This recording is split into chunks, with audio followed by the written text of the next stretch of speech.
Saya Siti Bawewang. Jadi nama kakak Ragen Lima Abuat. Kakak Jaya Momonto.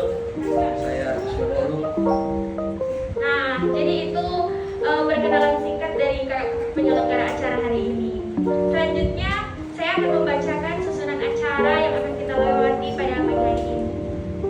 Yang pertama itu ada pengenalan apa itu analisis laporan keuangan.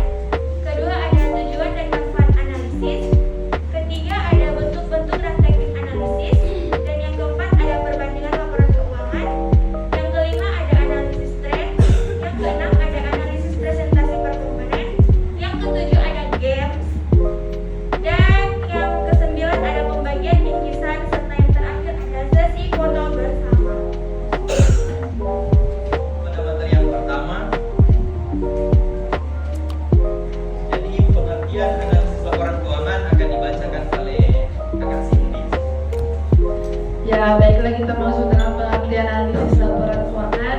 Setelah laporan keuangan disusun berdasarkan data relevan serta dilakukan dengan prosedur akuntan dan penata yang benar, akan terlihat kondisi keuangan perusahaan yang sesungguhnya. Kondisi keuangan yang dimaksud adalah diketahuinya berapa jumlah harta atau kekayaan, kewajiban atau utang serta modal atau ekuitas dalam neraca yang dimiliki. Kemudian juga akan diketahui jumlah pendapatan yang diterima dan jumlah biaya yang dikeluarkan selama periode tertentu. Kita akan membahas tujuan dan manfaat analisis yang akan disampaikan oleh kakak Agustinus Manoro.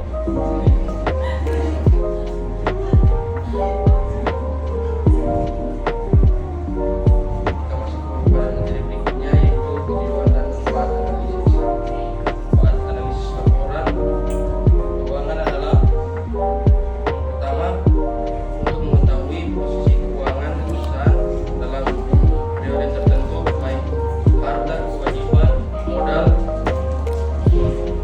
maupun hasil usaha yang telah dicapai untuk beberapa periode. Yang kedua adalah untuk mengetahui kelemahan-kelemahan apa saja yang menjadi kekurangan perusahaan. Yang ketiga, untuk mengetahui kekuatan-kekuatan yang dimiliki. Keempat, untuk mengetahui langkah-langkah perbaikan apa saja yang perlu dilakukan ke depannya yang berkaitan dengan pos keuangan perusahaan saat ini. Tergambar kinerja manajemen selama ini pada akhirnya bagi pihak pemilik dan manajemen. Dengan mengetahui posisi keuangan, dapat merencanakan dan mengambil keputusan yang tepat tentang apa yang harus dilakukan ke depan dengan cara menutupi kelemahan yang ada, mempertahankan posisi yang sudah sesuai dengan yang diinginkan, dan berupaya untuk meningkatkan lagi kekuatan yang sudah diperoleh selama ini. Bentuk dan teknik analisis. Namun sebelum itu, apakah adik-adik semuanya masih semangat? Masih. Oke. Jadi materi bentuk-bentuk dan teknik analisis akan dibacakan oleh kakak Alisa.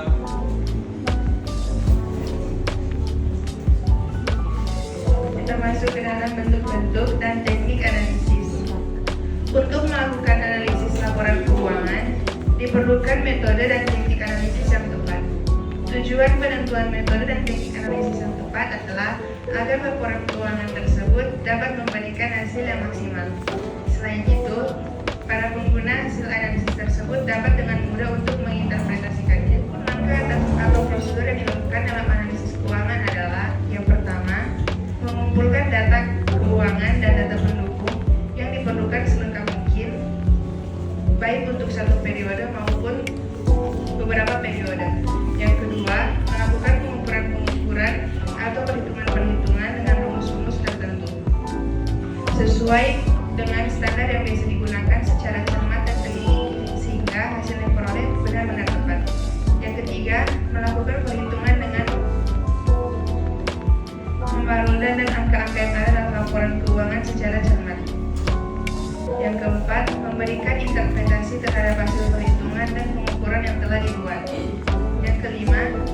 membuat laporan tentang posisi keuangan perusahaan. Dan yang terakhir, memberikan rekomendasi yang dibutuhkan sehubungan dengan hasil analisa tersebut. Bentuk-bentuk dan teknik analisis ada laporan keuangan yang biasa dipakai, yaitu sebagai berikut. Yang pertama, analisis vertikal statis. Analisis vertikal merupakan analisis yang dilakukan terhadap hanya satu periode laporan keuangan saja. Analisis yang dilakukan antara pos-pos yang ada dalam satu periode. Informasi yang diperoleh hanya untuk satu periode saja dan tidak diketahui perkembangan dari periode ke periode tidak diketahui. Yang kedua ada analisis horizontal atau dinamis, yaitu analisis yang dilakukan dengan membandingkan laporan keuangan untuk beberapa periode. Dari hasil analisis ini akan terlihat perkembangan perusahaan dari periode yang satu ke periode yang lain. Kemudian, di samping metode, ada pun jenis-jenis teknik analisis laporan keuangan yang dapat dilakukan adalah sebagai berikut. Yang pertama, analisis perbandingan antara laporan keuangan. Yang kedua, analisis tren. Yang ketiga, analisis persentase per komponen. Yang keempat, analisis sumber dan penggunaan dana. Kelima, analisis sumber dan penggunaan kas. Keenam, analisis rasio. Ketujuh, analisis kredit. Kedelapan, analisis laba kotor. Dan kesembilan, analisis titik pulang pokok atau titik impas.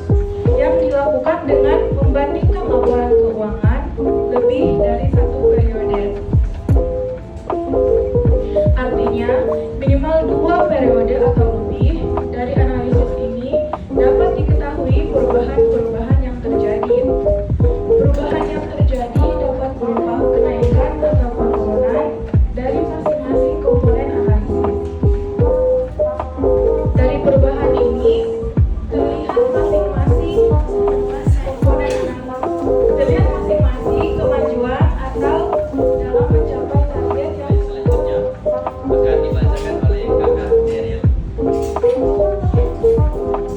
Analisis persentase per komponen merupakan analisis yang dilakukan untuk membandingkan antara komponen yang ada dalam suatu laporan keuangan, baik yang ada di neraca maupun laporan laba rugi. Analisis ini juga dilakukan untuk mengetahui yang A, persentase investasi terhadap masing-masing aktiva atau terhadap total aktiva. Yang B, struktur permodalan. Yang C, komposisi biaya terhadap penjualan. Slide selanjutnya akan dibacakan oleh Kakak Feby.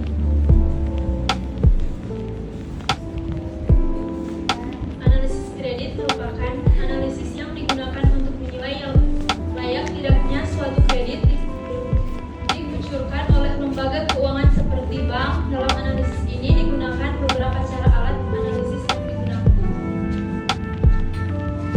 Analisis laba kotor merupakan analisis yang digunakan untuk mengetahui jumlah laba kotor dari periode ke satu periode. Kemudian juga untuk mengetahui sebab-sebab perubahannya laba kotor tersebut antara periode. Dibacakan oleh Kakak Cindy. analisis laporan keuangan, yaitu analisis perbandingan laporan keuangan dapat dilakukan dengan 2 model, yaitu yang pertama analisis horizontal atau analisis dinamis, dan kedua analisis vertikal atau analisis statis. Dalam analisis horizontal, yang dibandingkan adalah laporan keuangan untuk beberapa periode. Sedangkan analisis vertikal adalah jika kita hanya membandingkan satu pos dengan pos yang lain dalam waktu satu laporan keuangan dan hanya meliputi satu periode laporan keuangan. Dibacakan oleh Kakak Jaril.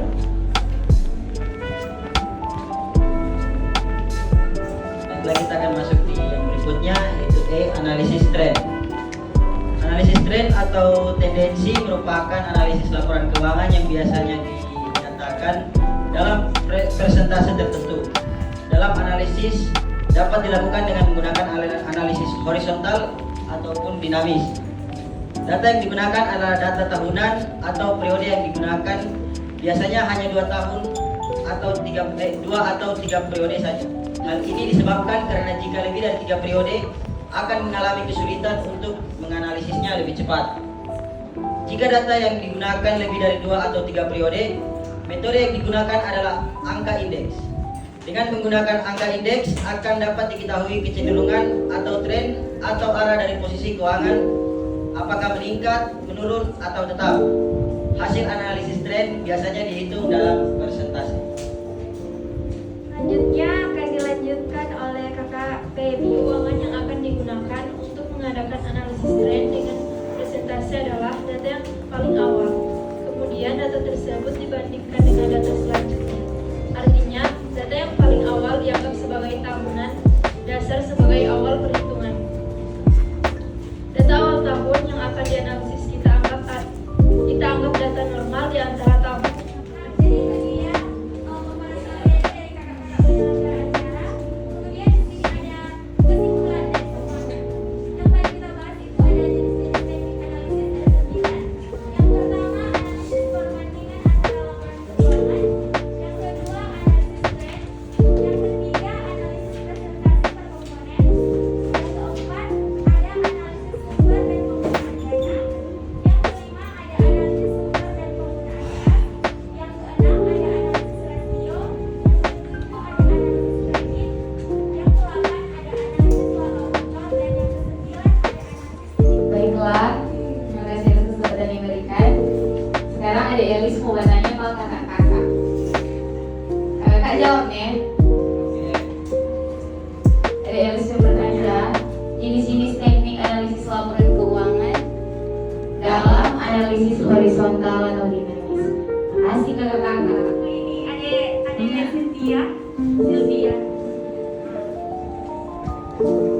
Oke, terima kasih. Yang menjadi pertanyaan, tujuan apa yang ingin dicapai saat menggunakan alat analisis tren?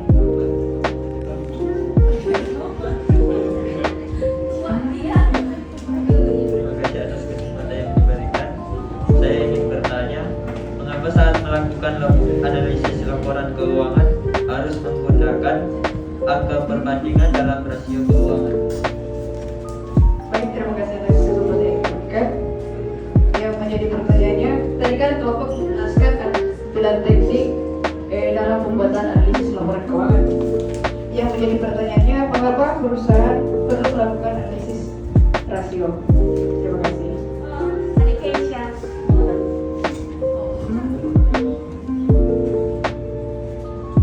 Terima kasih. Coba kakak-kakak jelaskan tentang faktor perubahan dalam laporan keuangan neraca untuk suatu periode.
Now